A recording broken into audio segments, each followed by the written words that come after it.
नमस्कार दोस्तों, सर जी क्लासेस में आपका स्वागत है। तो हम लोग इंडियन पॉलिटी का क्लास डिस्कस कर रहे थे एसएससी जे और सीएचएसएल एग्जाम्स के लिए। तो अभी तक जितने भी लेक्चर्स हमने कवर किए हुए हैं तो हमने जो है इसका अलग से प्लेलिस्ट क्रिएट कर दिया है। तो आप लोग डिस्क्रिप्शन बॉक्स में जाना, वहाँ पे आपको इंडियन पॉलिटी के सारे लेक्चर जो भी हमने अपलोड किए हुए हैं तो उसका आपको प्लेलिस्ट मिल जाएगा। और इसके पहले जो भी सब्जेक्ट हमने फिनिश करा दिए हैं, जैसे कि आपका केमिस्ट्री का हो गया, बायोलॉजी का, इकोनॉमिक्स का और ज्योग्राफी का, तो इनका भी जो है हमने अलग से प्लेलिस्ट क्रिएट कर दिया है। तो आपको डिस्क्रिप्शन बॉक्स में लिंक मिल जाएगा। और इसके साथ में हमने इन चारों सब्जेक्ट के पीडीएफ भी हमने ऑलरेडी प्रोवाइड कर दिए हैं। तो आप लोग डिस्क्रिप्शन बॉक्स में जाना, वहाँ पे आपको लिंक मिल जाएगा इसका। तो पिछले वीडियो में आपने देखा था अटॉर्नी जनरल ऑफ इंडिया के बारे में और सीएजी के बारे में। तो आज जो है हम लोग यूनियन एग्जीक्यूटिव के अंदर में जो कि हमने स्टडी कर रहे हैं हम लोग, इसमें से जितने भी इंडियन पार्लियामेंट्री सिस्टम के अंदर में जितने भी एग्जीक्यूटिव होते हैं तो उनके बारे में हमने अभी तक स्टडी किया हुआ है। तो उसी सीरीज में कंटिन्यू करते हम लोग प्राइम मिनिस्टर के बारे में आज देखेंगे। तो इनके क्या पावर होते हैं, इनके फंक्शंस क्या होते हैं, टेन्योर इनका कितना होता है, और जो है इसके साथ साथ में इनके और क्या जॉब ड्यूटी होता है। तो ये सारा कुछ है हम लोग देखेंगे, और साथ में क्वालिफिकेशंस क्या होती है इनकी। तो देखिए, जो पार्लियामेंट्री सिस्टम है तो इसमें आपने देखा था, पहले भी आपको मैंने बता चुका हूँ पहले आपको, कि जो कॉन्स्टिट्यूशन के अंदर में जो है प्रेसिडेंट को नॉमिनल एग्जीक्यूटिव के रूप में बताया गया हुआ है, और प्राइम मिनिस्टर जो है इनको रियल एग्जीक्यूटिव बताया गया है। तो ये एक रियल एग्जीक्यूटिव अथॉरिटी है। इसका मतलब है कि जो भी रियल पावर जो एक्सरसाइज किए जाते हैं, जितने भी एग्जीक्यूटिव ऑर्डर होते हैं या फिर कोई भी होते हैं इस तरीके के, तो वो जो है प्राइम मिनिस्टर के द्वारा रियल पावर एक्सरसाइज की जाती है। प्रेसिडेंट का बस क्या होता है, वो एक तरीके से एक नॉमिनल एग्जीक्यूटिव होती है, बस उनके नाम पे है जो इन सारी चीज़ों का ऑर्डर की जाती है या ली जाती है। बट जो रियल पावर का एक्सरसाइज जो करते हैं तो वो प्राइम मिनिस्टर होते हैं। तो इस तरीके से जो मोस्ट पावरफुल पर्सन होते हैं कंट्री के, तो वो प्राइम मिनिस्टर होते हैं। क्योंकि इन्हीं के जो ऑर्डर पे या फिर जो इन्हीं के जो कैबिनेट होते हैं, उनके जो भी मतलब डिसीजन होगा उन्हीं के बेसिस पे जितने भी रियल पावर एक्सरसाइज किए जा सकते हैं। और प्रेसिडेंट को देखिए, जैसे कॉन्स्टिट्यूशन के अंदर में बोला गया, the head of the state. अब देखिए, स्टेट जो टर्म आपका है तो यहाँ पे राज्य नहीं होता है यहाँ पे, तो इसमें आप लोग कंफ्यूज नहीं है, चीज़ मैंने आपको ऑलरेडी बता दिया है। स्टेट कहने का मतलब होता है कि वो ऐसा जगह या ऐसा कोई भी पार्लियामेंट हो गया या फिर कोई भी एक छोटा सा, कोई भी आप कह लीजिए कि कोई ऑर्गेनाइजेशन ही हो गया, कि जो कानून बनाती है और उसके चलते अगर लोगों को जैसे उनका पालन करते हैं तो लोगों के ऊपर इफेक्ट होती है, उनको असर पड़ती है, तो वो टर्म को हम बोलते हैं स्टेट बोलते हैं। तो प्रेसिडेंट होते हैं तो हेड ऑफ द स्टेट होते हैं, यानी कि स्टेट के जो हेड होते हैं तो वो प्रेसिडेंट होते हैं। और जबकि जो प्राइम मिनिस्टर होते हैं तो ये गवर्नमेंट के हेड होते हैं, यानी कि जो सरकार चलती है तो उसके ये हेड होते हैं। तो ये मेजर डिफरेंस दोनों के बीच में। अब यहाँ पे देखिए, हम लोग देखेंगे अपॉइंटमेंट ऑफ प्राइम मिनिस्टर, कि किस तरीके से प्राइम मिनिस्टर का अपॉइंटमेंट की जाती है और किन के द्वारा की जाती है। तो आर्टिकल नंबर 75 में ये मेंशन किया गया हुआ है कि prime minister shall be appointed by the president. अब यहाँ पे भी टर्म आपका आया शैल, यानी कि जो प्राइम मिनिस्टर है तो ये होने ही चाहिए एनी टाइम कंट्री के लिए। और ये जो है इनका अपॉइंटमेंट किसके द्वारा होती है, तो प्रेसिडेंट के द्वारा ये होती है। अब देखिए, जो प्रेसिडेंट होते हैं तो ये मेजोरिटी पार्टी के, जो लोकसभा के अंदर में मान लीजिए कि जो लोकसभा है तो वहाँ पे आप जानते हैं कि उसकी हर 5 साल के बाद इलेक्शन होती है। तो उसमें जो भी मेजोरिटी पार्टी जो मेजोरिटी में आती है तो उसके एक लीडर होते हैं। तो प्रेसिडेंट जो है तो लीडर अपॉइंट करते हैं किसी भी मेजोरिटी पार्टी के, लोकसभा के, और वही प्राइम मिनिस्टर खुद होते हैं इसके। तो अभी आप देख रहे होंगे कि जो लोकसभा जैसे आपका है तो उसके जो लीडर है, मतलब कि जो मेजोरिटी पार्टी जो लीडर है तो वो खुद प्राइम मिनिस्टर ही होते हैं। ये चीज़ आपने अपॉइंटमेंट में भी देखा होगा। और जो भी क्वेश्चन आपके आते होंगे तो उसमें आप ये चीज़ आप मार्क कर सकते हैं कि who is the leader of the majority party in the Lok Sabha. तो लोकसभा के जो लीडर कौन है, तो वो प्राइम मिनिस्टर खुद होते हैं इसके।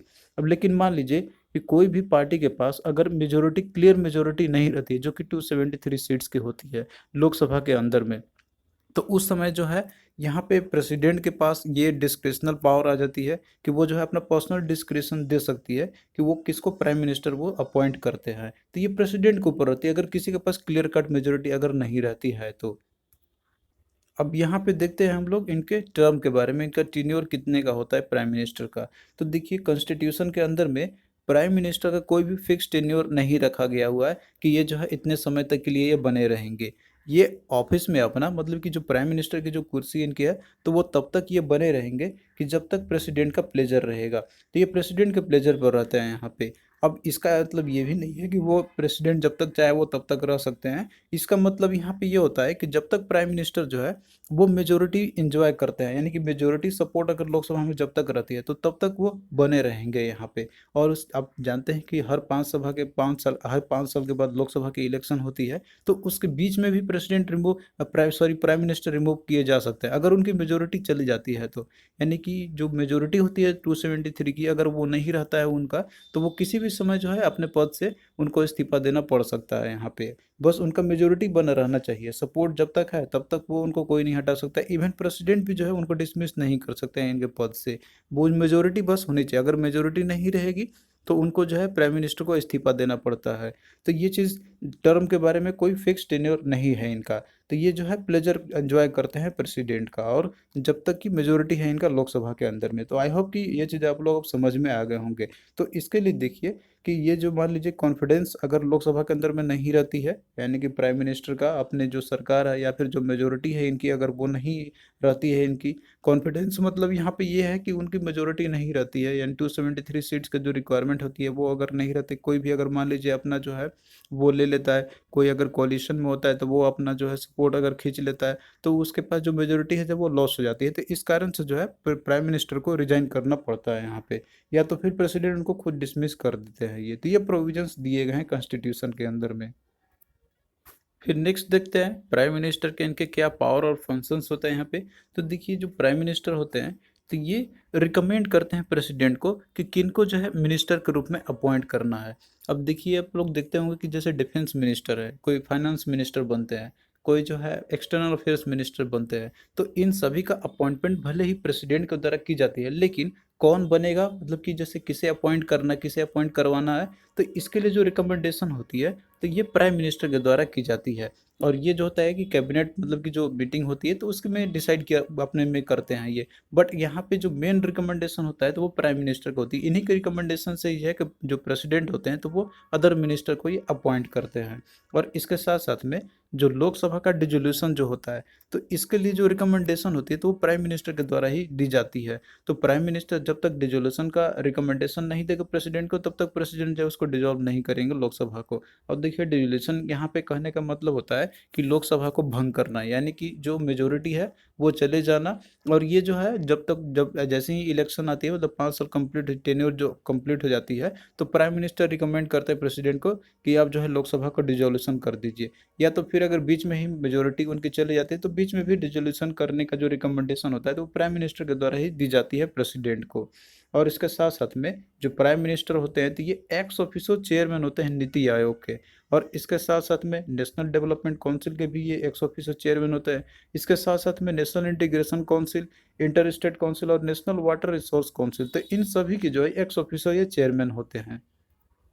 अब आइए देखते हैं हम लोग यहाँ पे सेंट्रल काउंसिल ऑफ मिनिस्टर्स के बारे में।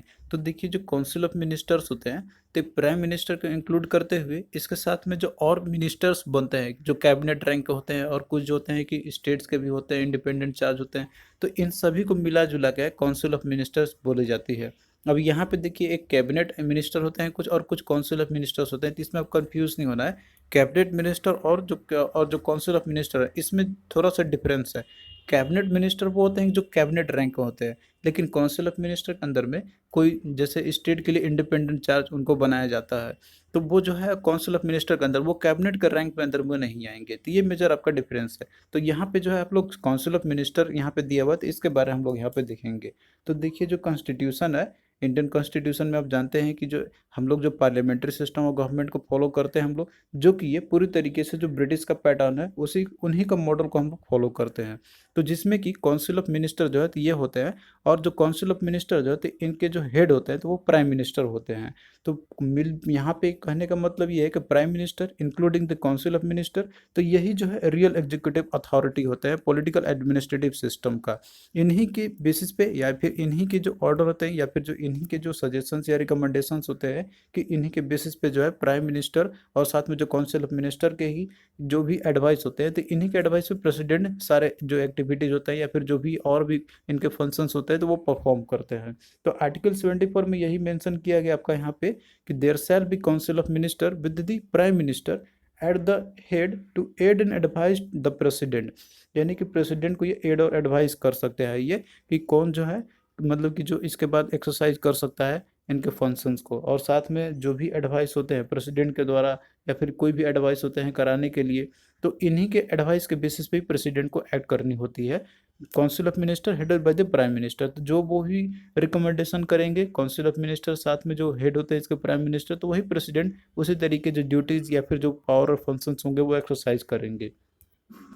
और आर्टिकल नंबर 75 में ये मेंशन किया गया है कि प्राइम मिनिस्टर जो है वो अपॉइंट किए जाएंगे प्रेसिडेंट के द्वारा, और इसके साथ में जो भी अदर मिनिस्टर्स होंगे तो वो भी जो है प्रेसिडेंट के द्वारा ही अपॉइंट किए जाते हैं, लेकिन इसके पीछे जो एडवाइस होता है वो प्राइम मिनिस्टर की होती है। तो ये चीज़ आपने ऑलरेडी देख लिया था। अब यहाँ पे देखिए जो काउंसिल ऑफ जो मिनिस्टर्स होते हैं तो इसमें एक स्ट्रेंथ होती है, यानी कि इससे ज़्यादा नहीं होना चाहिए। तो यहाँ पे देखिए कॉन्स्टिट्यूशन के अंदर भी ये मेंशन किया गया है यहाँ पे कि जो टोटल नंबर ऑफ मिनिस्टर जो होंगे इंक्लूडिंग प्राइम मिनिस्टर इंक्लूड करते हुए, यहाँ पे आपको बताया जा रहा है यहाँ पे कि जो काउंसिल ऑफ मिनिस्टर जो होते हैं इसके अंदर में तो वो जो है 15% से एक्सीड नहीं करना चाहिए जितना भी स्ट्रेंथ होती है लोकसभा की। तो लोकसभा के अंदर मान लीजिए कि टोटल स्ट्रेंथ अगर 500 है तो इसका 15% कितना आपका हो जाएगा, 75 होगा। तो 75 से ज़्यादा काउंसिल ऑफ मिनिस्टर्स नहीं होने चाहिए। तो ये कॉन्स्टिट्यूशन के अंदर मेंशन किया गया, तो ये आप लोग याद रखना कितना एक्सीड नहीं होना चाहिए, तो 15% of total strength of the Lok Sabha. और यहाँ पे देखिए जो काउंसिल ऑफ मिनिस्टर के अंदर में जितने भी मेंबर्स होते हैं तो उनमें से जो है वो काउंसिल ऑफ मिनिस्टर अगर वो बनते हैं तो उनका जरूरी नहीं है कि वो सारे के सारे इलेक्शन लड़के ही आए हो या फिर वो जीत के ही आए हो। यहाँ पे जो है उनको अगर बिना मेंबर नहीं भी रहते हैं पार्लियामेंट के अंदर में तब भी जो है वो उनको मिनिस्टर बनाए जा सकते हैं। तो ये कॉन्स्टिट्यूशन के अंदर में प्रोविजंस दिया गया हुआ है कि अगर कोई मान लीजिए मेंबर जो है मतलब कि जो काउंसिल ऑफ मिनिस्टर के अंदर में कोई अगर मेंबर नहीं भी है किसी भी पार्लियामेंट का, मतलब पार्लियामेंट के अंदर दोनों हाउस जो भी है तो उसके अंदर मेंबर नहीं भी है फिर भी वो जो है मिनिस्टर बन सकता है यहाँ पे। लेकिन इस पोस्ट पे मतलब कि जो वो कब तक ये बना रह सकता है तो इसके लिए मैक्सिमम टाइम पीरियड जो दिया गया तो वो 6 मंथ का दिया हुआ है यहाँ पे। और 6 मंथ के अंदर में जो है उसको सदस्यता ले लेनी होगी किसी भी हाउस के अंदर में।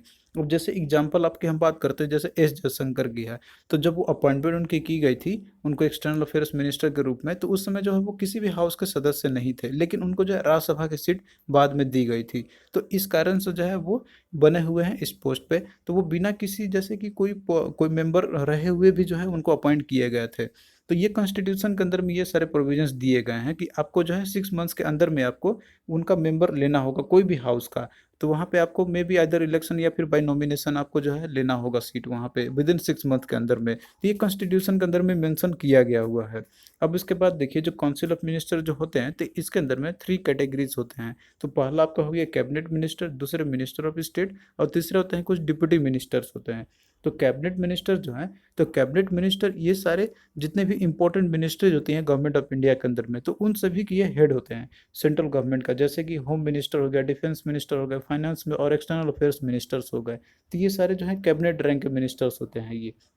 और वहीं पे जो मिनिस्टर ऑफ जो स्टेट्स होते हैं तो मिनिस्टर ऑफ स्टेट्स इनको आइदर या तो इंडिपेंडेंट चार्ज दी जाती है मिनिस्ट्री की, या फिर कोई डिपार्टमेंट होते हैं उनको दी जाती है, और या तो इनको कैबिनेट मिनिस्टर के साथ ही अटैच कर दिया जाता है। और उसके बाद देखिए कुछ डिप्यूटी मिनिस्टर्स भी होते हैं काउंसिल ऑफ मिनिस्टर्स के अंदर में। तो डिप्यूटी मिनिस्टर जो इनको कोई इंडिपेंडेंट चार्ज नहीं दी जाती है किसी भी मिनिस्ट्री या फिर डिपार्टमेंट का, और ये केवल जो है असिस्ट करते हैं कैबिनेट को या फिर जो स्टेट मिनिस्टर्स होते हैं या फिर दोनों को ये असिस्ट करने का केवल काम होता है इनका, इनको इंडिपेंडेंट चार्ज नहीं दी जाती है। और जब भी मान लीजिए किसी कैबिनेट की अगर मीटिंग होती है तो ये जो है उस समय इनको कैबिनेट मीटिंग्स में पार्टिसिपेट करने के लिए अटेंड करने के लिए परमिशन नहीं दी जाती है इनको, क्योंकि ये जो है मेंबर ही नहीं होते हैं कैबिनेट के, तो इसीलिए जो है ये कैबिनेट मीटिंग भी पार्टिसिपेट नहीं करते हैं ये।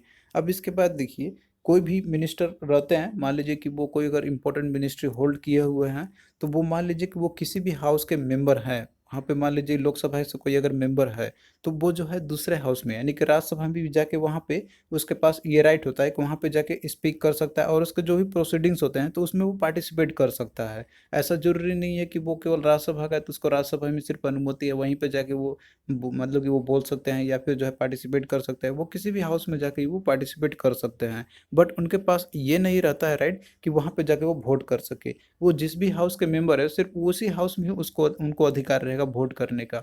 लेकिन पार्टिसिपेट करने के लिए और स्पीक करने के लिए, बोलने के लिए वो जो है किसी भी हाउस में, दोनों हाउस में वो जा सकते हैं। तो ये चीज़ आपने देखा भी होगा, ये चीज़ आपने नोटिस भी किया होगा कि जैसे मान लीजिए कि अभी अभी जो है नरेंद्र मोदी जी हैं, वो अभी लोकसभा के मेंबर हैं। आप जानते हैं कि वो इलेक्ट हुए हैं वहाँ, मतलब कि जो सांसद है वो लोकसभा के। तो अब वहाँ पे जो है वो राज्यसभा के अंदर में अभी आप देखते हो कि वहाँ पे जाके वो स्पीक करते हैं। तो ये इसलिए है क्योंकि कॉन्स्टिट्यूशन उनको जो है ये सारे प्रोविजंस प्रदान करती है उनको, लेकिन वो वोट नहीं कर सकता है वहाँ पे। तो ये सारा चीज़ मेंशन किया गया है कॉन्स्टिट्यूशन के अंदर में। अब देखिए मान लीजिए प्राइम मिनिस्टर का पद जो है अगर किसी तरीके से वो पास्ट हो जाते हैं या डेथ हो जाती है उनकी, या फिर जो है वो रिजाइन कर देते हैं किसी भी कारणवश, तो जो इंटायर मिनिस्ट्री होती है तो वो उसी समय जो वो उनकी खत्म हो जाती है, यानी कि वो ऑटोमेटिकली चली जाएगी। और इसके बाद जो है लोकसभा मतलब वो डिजोल्यूशन के केस में आ जाएगा। फिर उसके बाद आइदर या तो कोई दूसरी पार्टी क्लेम करेगी मेजोरिटी का, या तो आइदर फिर से फ्रेश इलेक्शंस होगी। अब यहाँ पे देखिए लिस्ट आपका दिया हुआ है जितने भी प्राइम मिनिस्टर्स अभी तक बने हुए हैं हमारे देश के, और उनसे रिलेटेड क्या इंपॉर्टेंट फैक्ट्स आपके हैं। तो इनसे भी क्वेश्चन आपके पूछे जाते हैं, तो इस लिस्ट को आप लोग ध्यान से पढ़ना और इसको अच्छे से याद कर लेना, इनसे आपका क्वेश्चन जरूर आपका आएगा।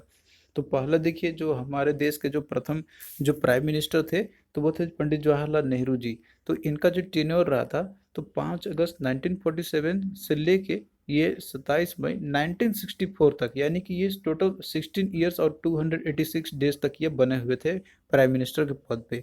तो अभी तक के जितने भी प्राइम मिनिस्टर बने हुए हैं, तो सबसे जो लंबा कार्यकाल जो रहा था तो वो पंडित जवाहरलाल नेहरू जी का ही रहा हुआ है, जो कि 16 ईयर्स 286 डेज का है। तो ये फर्स्ट प्राइम मिनिस्टर भी थे इंडिया के, और लॉन्गेस्ट सर्विंग प्राइम मिनिस्टर है हमारे इंडिया के। और ये पहले ऐसे थे कि जो मतलब कि ऑफिस में ही इनकी डेथ हो गई थी ये। तो इन सारे फैक्ट्स आप लोग याद रखना इसको। फिर उसके बाद देखिए जो सेकंड नंबर के जो प्राइम मिनिस्टर थे, तो वो थे गुलजारी लाल नंदा। तो इनका देखिए जो टेन्योर रहा था, तो मात्र केवल 13 दिनों का ही सिर्फ रहा था। ये 1964 से लेके ये 9 जून 1964, मात्र 13 दिन के लिए बने थे। ये केवल एक्टिंग प्राइम मिनिस्टर थे इंडिया के। फिर उसके बाद देखिए जो तीसरे नंबर के प्राइम मिनिस्टर थे, तो वो लाल बहादुर शास्त्री जी थे। तो इनका जो टेन्योर रहा था, तो 64 से लेके 1966 तक के बीच में था। तो इन्होंने ही इम्पोर्टेंट स्लोगन दिया था, जय जवान जय किसान का। तो ये इंडो पाक का जब वार हुआ था 1965 में, तो उस समय इन्होंने ये जो है स्लोगन दिया हुआ था। तो ये भी इम्पोर्टेंट है, आप लोग याद रखना। फिर नेक्स्ट देखिए, नेक्स्ट प्राइम मिनिस्टर बनी थी इंदिरा गांधी। तो इनका जो टेन्योर रहा था, तो 1966 से लेके 1977 तक ये भी रहे थे। तो एक ही फर्स्ट इंडिया के ये फर्स्ट लेडी प्राइम मिनिस्टर थी अभी तक के। तो ये एक सबसे इम्पोर्टेंट क्वेश्चन आपका है, ये भी आपसे पूछा जा सकता है क्वेश्चन में। फिर नेक्स्ट देखिए मोरारजी देसाई है। तो इनका जो टेन्योर रहा था, तो ये 1977 से लेके 1979 के बीच में रहा था। तो ये जो है सबसे ओल्डेस्ट प्राइम मिनिस्टर थे, जो कि 81 ईयर्स के एज में ये बने हुए थे इस पोस्ट पे। और इन्होंने जो है ऑफिस से रिजाइन करने वाले ये भी फर्स्ट प्राइम मिनिस्टर थे। तो सबसे जो ओल्डेस्ट प्राइम मिनिस्टर बने थे, तो वो ये भी आप लोग याद रखना, 81 ईयर्स में बने थे मोरारजी देसाई। फिर नेक्स्ट देखिए चरण सिंह है, चौधरी चरण सिंह। तो इनका जो टेन्योर रहा था, तो मात्र 170 दिन का ही इनका रहा हुआ था। और ये एकमात्र ऐसे प्राइम मिनिस्टर है कि जो कि पार्लियामेंट को फेस ही नहीं किए थे, कभी पार्लियामेंट के अंदर में गए ही नहीं थे, लेकिन ये प्राइम मिनिस्टर पे पोस्ट पे ये बने हुए थे। तो ये भी आप लोग याद रखना, चौधरी चरण सिंह का। अब इसको देखिए आप यहाँ पे सिंपली आप याद कर सकते हैं, चौधरी चरण सिंह है। तो ये ऐसे प्राइम मिनिस्टर थे कि इन्होंने जो है पार्लियामेंट के अंदर में चरण ही नहीं रखा था। तो चौधरी चरण सिंह है, तो चरण से आप लोग इजिली याद कर सकते हैं कि पार्लियामेंट को कभी फेस ही नहीं किया था। फिर अगला देखिए, फिर से इंदिरा गांधी प्राइम मिनिस्टर बनती है। तो ये 1980 से लेकर 1984 तक के बीच में इनका टेन्योर रहा था नेक्स्ट टाइम। तो ये फर्स्ट लेडी प्राइम मिनिस्टर है कि जो कि जिन्होंने जो है सेकेंड टेन्योर के लिए, सेकेंड टर्म के लिए फिर से प्राइम मिनिस्टर के पद पे बनी हुई थी। फिर नेक्स्ट देखिए राजीव गांधी प्राइम मिनिस्टर बनते हैं। तो इनका जो टेन्योर रहा था, तो 1984 से लेके 1989 तक का रहा था। और ये जो है सबसे यंगेस्ट प्राइम मिनिस्टर थे इंडिया के, जो कि 40 ईयर्स के एज में ये बने हुए थे। फिर नेक्स्ट देखिए वीपी सिंह बने थे प्राइम मिनिस्टर। तो इनका टेन्योर रहा था 1989 से लेके 1990 तक। तो ये जो है फर्स्ट पीएम है कि जो कि स्टेप डाउन हो गए थे after the vote of no confidence motion. अब देखिए नो कॉन्फिडेंस मोशन लाई जाती है कि जब कोई मान लीजिए मान लीजिए कोई पार्टी है, जो पार्टी के अंदर में कोई मेजोरिटी नहीं रहती है या फिर कोई भी दल रहती है, वो अपना देखती है कि जो लोकसभा के अंदर में कोई भी रूलिंग पार्टी है उसके पास मेजोरिटी नहीं है, तो वो जो है नो कॉन्फिडेंस ला सकती है कि आपके पास कॉन्फिडेंस नहीं है ही नहीं, मतलब मेजोरिटी आपके पास है ही नहीं। तो ये एक मोशन होता है जो लाया जाता है। इसके लिए एटलीस्ट जो है इसके लिए जो लिमिटेड मेंबर्स के साइन होने चाहिए। तो ये चीज़ प्रोविजन है जो आपको हम आगे बताएंगे। फिर आगे देखिए नेक्स्ट आपका है चंद्रशेखर है, यहाँ पे आपका दिया हुआ है नेक्स्ट जो प्राइम मिनिस्टर बने हुए थे। तो इनका टेन्योर रहा था 1990 से लेकर 1991 के बीच में। तो ये जो है समाजवादी पार्टी जो है, समाजवादी जनता पार्टी है, तो उनसे ये बिलोंग करते थे, तो ये प्राइम मिनिस्टर बने हुए थे। फिर अगला देखिए पीवी नरसिम्हा राव जी थे, तो ये 1991 से लेकर 1996 के बीच में टेन्योर रहा था इनका। तो ये फर्स्ट प्राइम मिनिस्टर थे जो कि साउथ इंडिया से ये बने हुए थे। फिर नेक्स्ट देखिए अटल बिहारी वाजपेयी बने थे, तो इनका देखिए इनके बीच में बहुत सारे समय तक ये मतलब कि जो है वो कम पीरियड में रहे थे, उसके बाद फिर से अपॉइंट हुए थे इनके। तो इनका जो फर्स्ट बार जब बने थे तो उस समय टीन्योर इनका बस केवल जो बहुत ही कम समय के लिए चला था, 16 मई 1996 से लेके 1 जून 1996 तक ही रहा था। तो ये जो है सबसे शॉर्टेस्ट टीन्योर का इन्हीं का रहा था, मात्र 16 दिन का। तो यहाँ पे एक भी आपने देखा था, यहाँ पे 13 दिन का गुलजारीलाल नंदा जी का भी था, लेकिन ये केवल एक्टिंग प्राइम मिनिस्टर थे ये। लेकिन एज ए जो चुनी गई थी सरकार के हिसाब से, तो उस समय सबसे जो शॉर्टेस्ट टेन्योर रहा था प्राइम मिनिस्टर का, तो वो 16 दिन का मात्र केवल अटल बिहारी वाजपेयी जी का था। फिर नेक्स्ट देखिए 13वें नंबर पर बनते HD देवे गौड़ा। तो इनका टेन्योर रहा था 1996 से लेकर 1997 के बीच में। तो ये जनता पार्टी से बिलोंग करते थे, ये जनता दल से ये बिलोंग करते थे, तो ये प्राइम मिनिस्टर बने हुए थे HD देवे गौड़ा। फिर नेक्स्ट देखिए इंदर कुमार गुजराल, इनका टेन्योर रहा था 1997 से लेकर 1998 के बीच में। फिर नेक्स्ट देखिए फिर से अटल बिहारी वाजपेयी बनते हैं, तो इस समय जो है अपना पूरा कार्यकाल पूरा करते हैं 5 साल का, 1998 से लेकर 2004 तक, मतलब जब तक लोकसभा के इलेक्शन जो होती है 5 साल की, तब तक ये बने हुए थे इसमें। तो ये फर्स्ट ऐसे प्राइम मिनिस्टर थे जो कि नॉन कांग्रेसी थे, यानी कि जो कि पूरे तरीके से अपना टेन्योर कंप्लीट किया हुआ था एज ए प्राइम मिनिस्टर। फिर नेक्स्ट देखिए जो फिर से जो 16वें नंबर पे जो प्राइम मिनिस्टर बने थे वो मनमोहन सिंह जी बने थे। तो इनका टेन्योर रहा था 2004 से लेकर 2014 तक। तो ये पहले 6 प्राइम मिनिस्टर थे। फिर नेक्स्ट देखिए जो 17 नंबर के जो प्राइम मिनिस्टर थे, तो वो श्री नरेंद्र मोदी जी हैं, जो कि ये 26 मई 2014 से लेके अभी तक ये इस पोस्ट पे बने हुए। तो ये भी जो है सेकेंड टेन्योर ये अपना कंप्लीट कर रहे हैं अपना। तो 2 कंजिक्यूटिव टेन्योर के लिए भी जो है ये फोर्थ प्रेसिडेंट है इंडिया के। अब आइए हम लोग यहाँ पे क्वेश्चंस करते हैं जो कि आपके प्रीवियस ईयर में पूछे गए थे क्वेश्चन आपके। तो यहाँ पे देखिए आपके 4 स्टेटमेंट दिए गए हैं आपको, तो यहाँ पे 4 स्टेटमेंट देखना और आपको बताना है कौन सा इसमें से जो है ट्रू है। तो ऑप्शन देखिए पहला दिया हुआ है कि prime minister of India must only be a member of the Lok Sabha.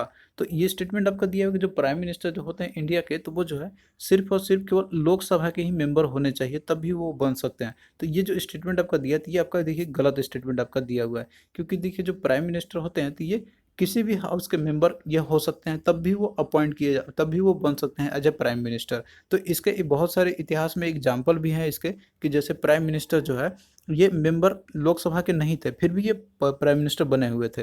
जैसे एग्जाम्पल आपका इंदिरा गांधी का, तो ये 1966 में उस समय जब थे तो ये लोकसभा के मेंबर नहीं थी, राज्यसभा के मेंबर थे, लेकिन फिर भी ये प्राइम मिनिस्टर बनी हुई थी। और इसके साथ साथ में देवेगौड़ा भी जी थे, ये 1996 में ये बने थे, ये भी राज्यसभा के ही मेंबर थे। और साथ में मनमोहन सिंह भी है, कि ये 2004 में जब प्राइम मिनिस्टर बने हुए थे तो उस समय ये राज्यसभा के जो है ये मेंबर थे, लेकिन फिर भी ये प्राइम मिनिस्टर बने हुए थे। तो ऐसा नहीं है, कॉन्स्टिट्यूशन में मेंशन किया गया, यहाँ पे प्रोविजन दिया गया हुआ है कि ये किसी भी हाउस के मेंबर ये रह सकते हैं, फिर भी ये प्राइम मिनिस्टर बन सकते हैं इंडिया के। लेकिन इनको जो है मेंबर बन जाना चाहिए विद इन 6 मंथ के अंदर में, और नहीं भी रहते हैं तब की ये बात है वहाँ पे। तो ये दोनों हाउस से मेंबर होने चाहिए तब भी वो चल जाएगा। ऐसा कोई जरूरी नहीं है कि केवल एक ही हाउस का होना चाहिए, वो किसी भी हाउस के मेंबर होने चाहिए तब भी वो प्राइम मिनिस्टर बन सकते हैं। तो इस तरीके से देखिए जो ऑप्शन 2 जो आपका दिया हुआ है इसमें, कि prime minister of India can be member of both Lok Sabha and the Rajya Sabha, तो कोई भी मेंबर हो किसी भी हाउस का तो वो बन सकते हैं यहाँ पे।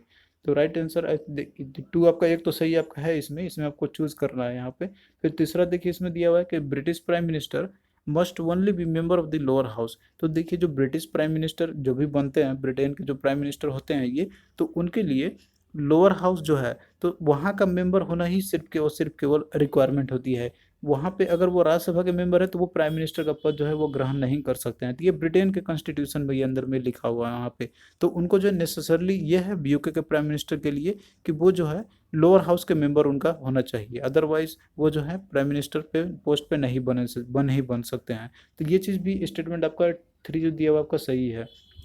फिर नेक्स्ट देखिए दिया आपका इसमें कि British prime minister can be member of the lower house as well as the upper house. तो ये स्टेटमेंट आपका गलत है यहाँ पे, कि ब्रिटिश प्राइम मिनिस्टर जो है तो वो मेंबर होने चाहिए लोअर हाउस के भी और अपर हाउस के। वो सिर्फ केवल होते हैं लोअर हाउस के ही होंगे तब भी वो बन सकते हैं, अदरवाइज वो नहीं बन पाएंगे। तो इस तरीके से 4 भी आपका रॉन्ग दिया हुआ है। तो इसमें देखिए जो करेक्ट स्टेटमेंट आपका है तो 2 और 3, तो 2 और 3 आपका देखिए दिया हुआ ऑप्शन सी में, तो इसलिए राइट आंसर ऑप्शन सी आपका हो जाएगा। फिर नेक्स्ट देखिए कि which among the following is not with in the power of the prime minister. तो कौन सा इसमें से है कि जो power of the prime minister का जो भी होता है तो वो उसके अंदर में नहीं आता है ये। तो पहला देखिए ऑप्शन दिया है इसमें कि the prime minister presides over the meetings of the council of ministers. तो देखिए काउंसिल ऑफ मिनिस्टर के जितने भी मीटिंग्स होते हैं तो उसके जो हेड होते हैं तो वो प्राइम मिनिस्टर होते हैं इसके। तो वो मतलब कि हर एक जो भी मीटिंग होगी कैबिनेट की या फिर जो काउंसिल ऑफ मिनिस्टर की, तो उन सभी को हेड करेंगे प्राइम मिनिस्टर। तो ये स्टेटमेंट आपका सही दिया हुआ है। फिर अगला देखिए कि resignation of the prime minister means resignation of the entire council of minister. तो ये भी स्टेटमेंट आपका सही है कि अगर मान लीजिए प्राइम मिनिस्टर रिजाइन कर जाते हैं तो इसका मतलब है कि जितने भी काउंसिल ऑफ मिनिस्टर हैं तो उनका ऑटोमेटिकली जो है वो सारे के सारे जो है रिजाइनेशन मतलब हो जाती है। फिर नेक्स्ट देखिए दिया हुआ इसमें कि the prime minister directly appoints everyone in the council of minister. तो देखिए प्राइम मिनिस्टर जो है ये डायरेक्टली अपॉइंट नहीं करते हैं, ये प्रेसिडेंट के द्वारा अपॉइंटमेंट होती है जितने भी काउंसिल ऑफ मिनिस्टर्स होते हैं। बस रिकमेंडेशन देने का काम होता है प्राइम मिनिस्टर का, या तो ये पोर्टफोलियो को डिसाइड करते हैं कि कौन कौन बन सकता है और ये लिस्ट जो है प्रेसिडेंट को ये सौंप देते हैं, फिर प्रेसिडेंट उनको अपॉइंटमेंट करती है। तो यही आपका जो है इसमें रॉन्ग आपका दिया हुआ है। तो राइट आंसर आपका ये ऑप्शन सी हो जाएगा। फिर अगला स्टेटमेंट है आप लोग देख लीजिए यहाँ पे, जैसे दिया हुआ है ऑप्शन डी में कि the prime minister allocate portfolio to the minister. तो मिनिस्टर को जो भी पोर्टफोलियो होते हैं तो वो प्राइम मिनिस्टर अलोकेट करते हैं। तो ये भी स्टेटमेंट आपका सही है। तो ये सारे जो है ये पावर्स होते हैं प्राइम मिनिस्टर के, लेकिन डायरेक्टली अपॉइंट करना काउंसिल ऑफ मिनिस्टर को तो ये पावर नहीं होती है प्राइम मिनिस्टर के पास।